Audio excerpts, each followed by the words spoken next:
Hello everybody, this is Kevin from Klotz Productions, and this is Game 3 between Bobby playing Boros and Dylan playing Eldrazi Green. Bobby led the game off this time and laid down a Plains, and then Dylan laid down a Colony Garden and got himself a plant token.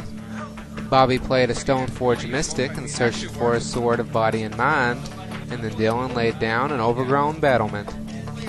Bobby then attacked for one with his Mystic, which Dylan decided to take. Then post-combat, he cast his Step Links and followed it up with a Scalding Tarn. Dylan then laid down a Tectonic Edge. He then cast a Growth Spasm and searched for a Forest, and then got himself an Eldrazi spawn. For Bobby's next turn, he used his Stoneforge Mystic's ability to put his Sword of Body and Mind into play. He then cracked his Scalding Tarn to search for a mountain, then played another mountain and equipped his sword to his Step Links. He then attacked with his Links, which was now a 6/7. Dylan decided to block it with his Eldrazi token and then sacrifice it for the mana. Dylan's next land was an Eldrazi temple. He then cast a Primeval Titan and used it to search for 2 more temples.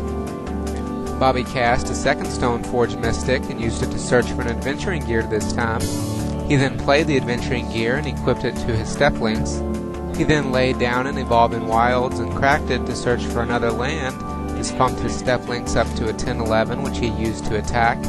Dylan decided to take the damage and go down to 9 life. This also milled 10 cards off the top of Dylan's library and got himself a Wolf token.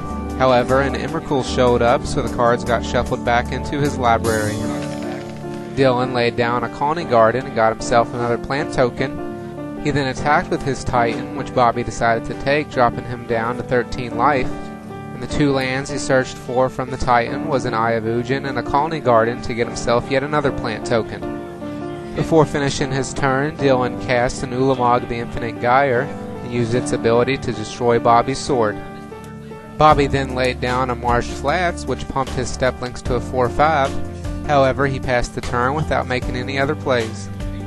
For Dylan's next turn, he started out by attacking with his Ulamog and his Titan, searching for a Colony Garden and a Mystifying Maze. Bobby decided to sacrifice one of his Mystics, his Step Links along with the Adventuring Gear and his Marsh Flats to the Ulamog. Then he blocked the Ulamog with his other Mystic and took the damage from the Titan, going down to 7 life. Then post-combat, Dylan played a Growth Spasm to search for another Forest and get another Eldrazi spawn. At the end of Dylan's turn, Bobby used a Lightning Bolt on him to drop him down to 6 life. However, on his next turn, he didn't draw anything off the top of his library to help him finish the game, so he scooped, giving Dylan the game and the match.